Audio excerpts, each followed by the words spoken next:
The wheelchair-bound veteran's hands were shaking as he approached Jonathan Roumie that afternoon. Not from his war injuries, but from the weight of a question he had been carrying since the explosion that took his legs in Fallujah. Master Sergeant Michael Rodriguez had watched The Chosen obsessively during his darkest nights, sometimes playing the same scenes over and over, searching for answers that seemed impossible to find. But seeing the man who portrayed Jesus in person triggered something desperate inside him. This was his last chance to understand why God would allow such suffering and whether he was still worthy of love. He had already written his final letters that morning.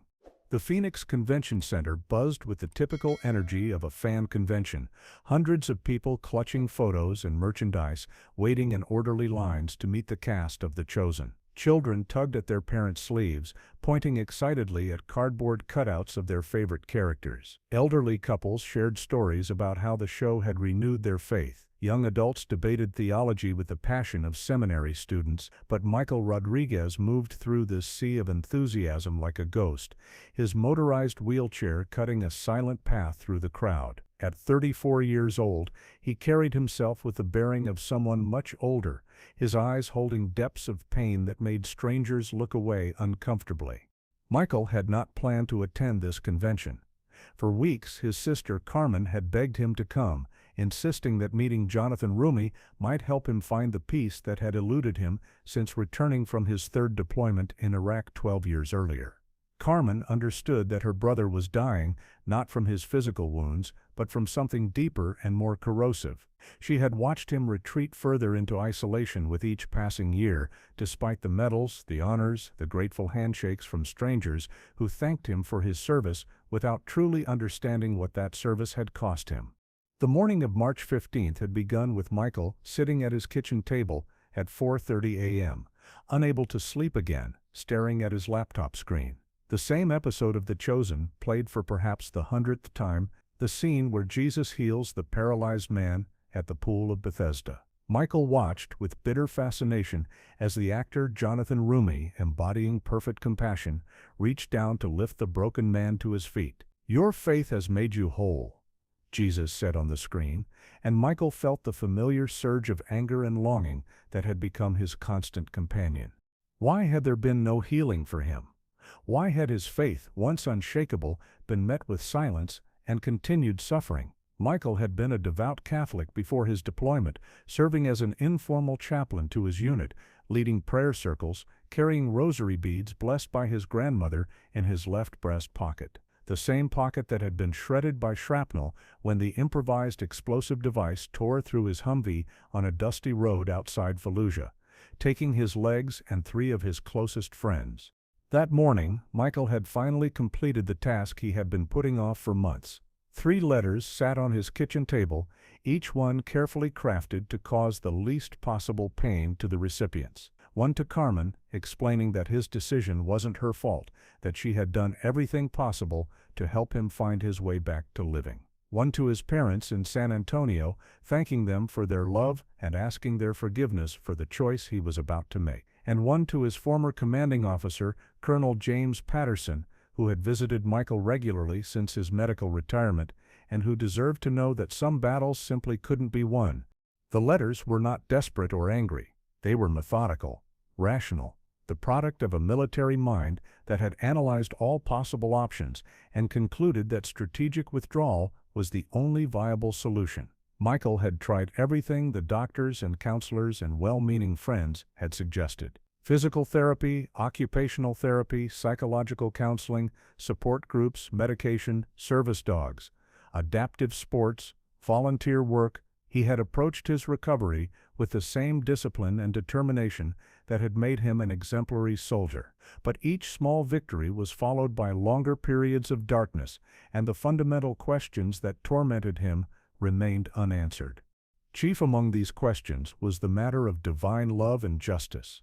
Michael's faith had been built on the premise that God was good, that suffering served a purpose, that those who served others would be protected and blessed. But the God he had known seemed to have vanished in the smoke and chaos of that roadside bomb. In his place was either an indifferent universe or a deity who allowed the innocent to suffer while evil thrived. Michael had read every theological treatise on suffering he could find, had spoken with chaplains and priests and pastors, had prayed until his voice was raw and his knees were bruised. The silence in response had become deafening. Carmen's persistent invitation to the convention had arrived at what felt like a divinely ironic moment. She had purchased the tickets months earlier, before she knew about the letters, before she understood how close her brother had come to his final decision. "Just one last thing," she had pleaded over the phone. "If meeting the guy who plays Jesus doesn't help, I promise I'll stop pushing you to try new things." "But Michael, what if this is exactly what you need?" Michael had agreed to attend the convention, not because he believed it would help, but because he owed Carmen this final gesture before he implemented his exit strategy.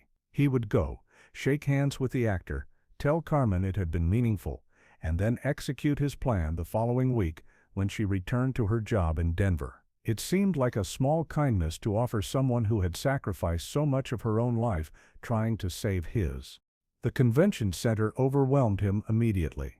The sheer volume of human hope and enthusiasm felt oppressive to someone who had forgotten what either emotion felt like. Children ran between the booths with boundless energy, their faces bright with joy. Families posed for photos, creating memories they would treasure for years. Young couples held hands and debated plot points with the intensity of scholars. Michael watched this display of simple human happiness, with the detached fascination of an anthropologist studying an alien culture. As he moved through the crowds, Michael became aware of the way people looked at him. Some glances were filled with pity, others with the complicated mixture of gratitude and guilt that civilians often felt around wounded veterans. A few people approached him with words of thanks for his service, and Michael responded with the practiced politeness he had perfected over years of public appearances and ceremonies. But their words felt hollow, ritual phrases that neither the speakers nor the listener truly believed. The line to meet Jonathan Roumie stretched for nearly 100 yards, filled with fans clutching memorabilia and smartphones, practicing what they would say when their moment came. Michael took his place at the end, his wheelchair creating a small bubble of space around him that most people seemed reluctant to enter. He used the waiting time to observe the actor from a distance, studying the man who had become the face of Jesus for millions of believers worldwide.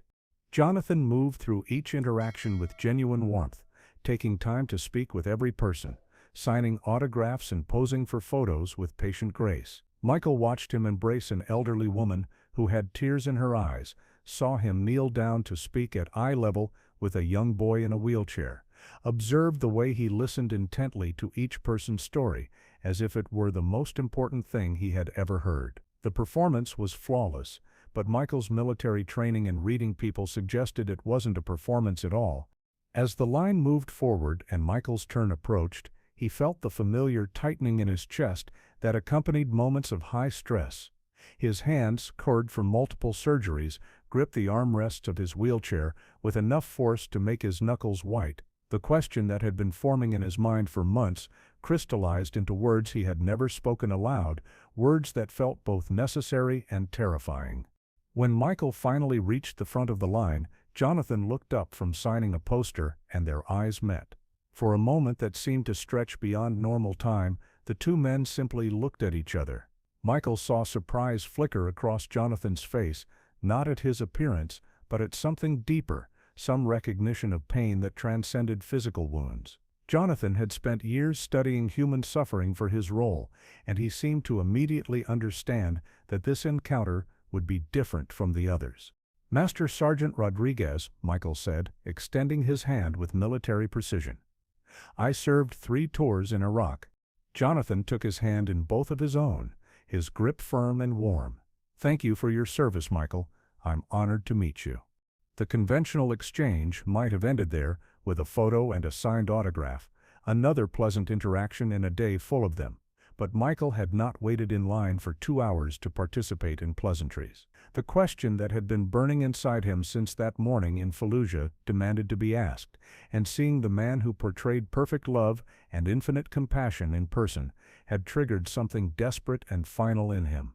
"I need to ask you something," Michael said, his voice carrying an intensity that caused several people nearby to turn their attention toward the conversation. "And I need you to answer me honestly, not as an actor, but as someone who has spent years thinking about what Jesus would really say to people like me." Jonathan's expression shifted, his casual fan-meeting demeanor replaced by something more focused and serious. He moved slightly closer to Michael's wheelchair, instinctively creating a more intimate space for whatever was about to be shared. "I lost my legs to an IED 12 years ago," Michael continued, his words coming faster now, as if he feared losing his nerve. "But that's not the worst of it. I lost 3 of my best friends that day. Good men, better men than me. Tommy Nguyen had a daughter he'd never met. Jake Morrison was supposed to marry his high school sweetheart the following month. Carlos Mendez was going to use his GI benefits to become a teacher." Michael's voice cracked slightly, but he pressed on. "I've watched your show obsessively, especially the healing scenes. I prayed until I couldn't speak anymore. I begged God for answers, for healing, for just some sign that He still loves me, and that there's a reason I survived when they didn't." The convention center seemed to fade away around them. The noise of the crowd became distant background music. Other people in line shifted uncomfortably, sensing that they were witnessing something profound and private, but unable to look away. "So here's my question," Michael said. His eyes locked on Jonathan's face, searching for any hint of insincerity or evasion. "Why did God let this happen to me? Why did He save me and take them? Why am I still here, broken and useless, while they're gone? And please, don't give me some bullshit about God's plan or everything happening for a reason. I need to know. Does He still love me? Or is this punishment for something I've done?" The silence that followed Michael's question seemed to extend forever. Jonathan's face went through a series of subtle changes, surprise, then deep concentration, then something that looked like prayer. When he finally spoke, his voice was quiet but carried clearly in the suddenly hushed space around them. "Michael," Jonathan said, and something in the way he spoke the name suggested he understood the weight of this moment, the life-or-death nature of his response. "I'm not Jesus. I'm just an actor who has been blessed to portray Him, but I can tell you what I've learned from spending years studying His words and trying to understand His heart." Jonathan paused, seeming to gather his thoughts carefully. "The Jesus I've come to know doesn't love you because you're whole. He loves you because you're broken and brave enough to keep asking the hard questions. The fact that you survived when your friends didn't isn't punishment or reward, it's responsibility. You're still here because there are things only you can do, people only you can reach, stories only you can tell." Michael's hands began to shake more visibly, and tears that had been held back for months began to form in his eyes. Jonathan continued, his voice gaining strength and certainty. "You asked me not to give you platitudes about God's plan, so I won't. I don't know why good people die and others survive. I don't know why you lost your legs while others walked away unharmed. But I do know this, niece, the Jesus I portray would tell you that your wounds don't make you less valuable to Him. They make you more able to understand the wounds of others." Jonathan reached out and placed his hand on Michael's shoulder. "You said you've been watching the healing scenes in our show, but have you noticed that Jesus doesn't always heal the physical wounds? Sometimes He heals the spiritual ones. Sometimes He takes someone who feels worthless and broken and shows them that their brokenness is exactly what makes them valuable to His kingdom." The crowd around them had grown larger, people pressing in to hear this unexpected sermon delivered in the middle of a fan convention. Several people were openly crying, and someone in the crowd was quietly recording on their phone, though neither Michael nor Jonathan seemed aware of this. "Michael," Jonathan said, his voice now carrying the same gentleness he brought to his portrayal of Jesus, "you asked if God still loves you. Look around you. Look at the people who are crying just from hearing your story. Look at the way your pain is touching hearts and opening conversations about faith and suffering and the meaning of survival. You think you're useless, but God is using you right now, in this moment, to minister to people in ways you can't even imagine." Something shifted in Michael's expression as Jonathan spoke. The rigid control that had held him together for 12 years began to crack, and the grief he had been carrying alone poured out in gasps and sobs that seemed to come from the deepest part of his soul. The crowd watched in stunned silence as this wounded warrior, who had endured unimaginable physical and emotional pain, finally allowed himself to break down in front of strangers. Jonathan moved closer, kneeling beside Michael's wheelchair, so they were at eye level. "You want to know if God still loves you? He loves you enough to have kept you alive when you wanted to die. He loves you enough to have brought you here today to ask these questions. He loves you enough to use your story to touch the hearts of everyone who hears it." Through his tears, Michael managed to whisper, "But I had already decided." "I know," Jonathan said quietly. "I could see it in your eyes when you approached me. But you're here instead. That's not coincidence, Michael. That's grace." The actor stood up and addressed the crowd that had gathered around them. "This is why we tell these stories," he said, his voice carrying to the edges of the circle. "Not because faith makes life easy, but because it gives us the strength to endure when life becomes impossible." Michael's courage in asking these questions, his willingness to be vulnerable in front of all of us, is exactly the kind of faith that changes the world. Spontaneous applause began, but Jonathan raised his hand to stop it. "No," he said firmly. "This isn't a moment for applause. This is a moment for prayer." What followed was unprecedented in the history of fan conventions. Hundreds of people in the Phoenix Convention Center bowed their heads in impromptu prayer for a wounded veteran they had never met, but whose pain they now carried in their hearts. Some prayed silently, others whispered words of healing and hope. A few reached out to touch Michael's wheelchair or shoulder, offering physical comfort to accompany their spiritual support. The 22-second video clip that would eventually be viewed by over 50 million people captured only a fraction of this encounter. It showed Michael asking his desperate question, Jonathan's initial response, and the moment when the veteran began to cry. But what the video couldn't capture was the transformation that occurred in that convention center, the way dozens of lives were touched by witnessing authentic vulnerability and genuine compassion.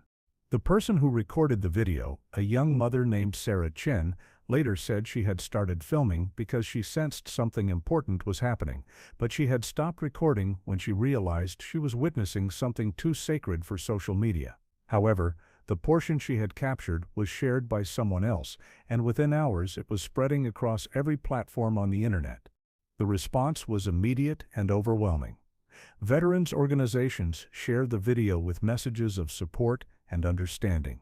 Mental health advocates used it to discuss the reality of PTSD and survivor guilt. Religious leaders referenced it in sermons about authentic faith and the ministry of presence. Even secular commentators acknowledged the power of the moment, the raw honesty that had created a connection between two strangers that transcended religious differences. But for Michael, the viral nature of the video was secondary to the personal transformation that had begun that day in Phoenix. The question that had tormented him for 12 years had not received a simple answer, but it had received something more valuable: acknowledgement that the question itself was valid, and that struggling with faith was not incompatible with having faith. Michael returned to his hotel room that evening and found the 3 letters he had written that morning sitting exactly where he had left them on the kitchen table. They looked different now, somehow smaller and less final. The problems they addressed hadn't disappeared.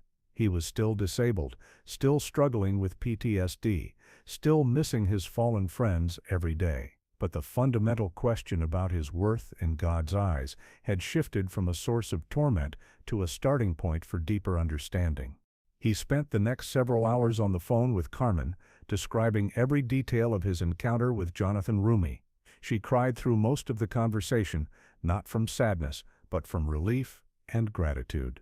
For the first time in years, her brother's voice carried something other than resignation and pain. There was still sadness there, still grief for what had been lost, but underneath it was something she had almost given up hope of hearing again.